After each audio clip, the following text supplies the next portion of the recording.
ఇద్దరు దంపతులు ఎంతో కాలంగా జీవిస్తూ శివుడి యొక్క పూజ చేస్తూ ఒక దేవాలయంలో పూజారిగా పనిచేస్తూ ఉంటారు. వారికి సంతానం లేని కారణంగా చాలా రోజుల తర్వాత ఎన్నో వ్రతాలు నోములు నోచిన తర్వాత ఒక బాలుడు పుట్టాడు. అతని పేరు గుణనిధి. ఈ గుణనిధి చాలా అల్లారుముద్దుగా పెరిగి వాళ్ళ అమ్మ నాన్నకు చాలా గాఢంగా పెరగడం జరిగింది. ఎందుకంటే లేక పుట్టిన వాళ్ళని మనం కూడా ఎలా చూస్తుంటామో ఈ అబ్బాయి కూడా ఒకే ఒక్కడు చాలా అల్లారుముద్దుగా పెరగడం వల్ల ఇంట్లో వాళ్ళ అమ్మ నాన్న మాట వినకుండా ఏది అడిగితే అది ఇస్తూ ఆ అబ్బాయి ఒక విధమైనటువంటి దౌర్భాగ్య స్థితిలో పెరుగుతున్నాడు. అంటే అన్ని అలవాట్లు అబ్బాయికి వచ్చాయి.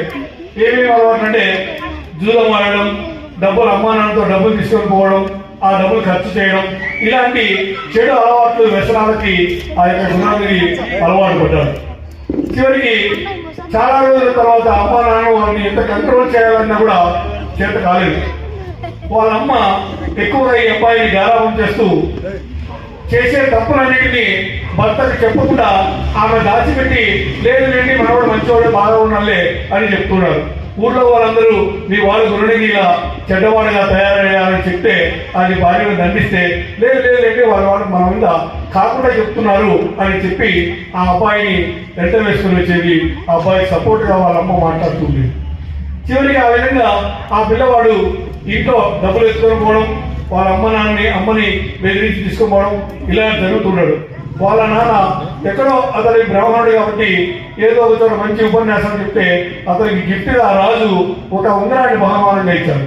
ఆ ఉంగరం ఇంట్లో వాళ్ళ భార్యగా ఇచ్చితే ఆమె దాన్ని ఒక పెట్టెలో పెట్టితే అబ్బాయి ఆ పెట్టె పగలగొట్టి ఆ ఉంగరాన్ని కూడా బజార్లో అమ్మేసేసి దాన్ని ఆ డబ్బులతో ఇతడు జూదం ఆడి ఆ డబ్బులు కూడా పోగొట్టారు.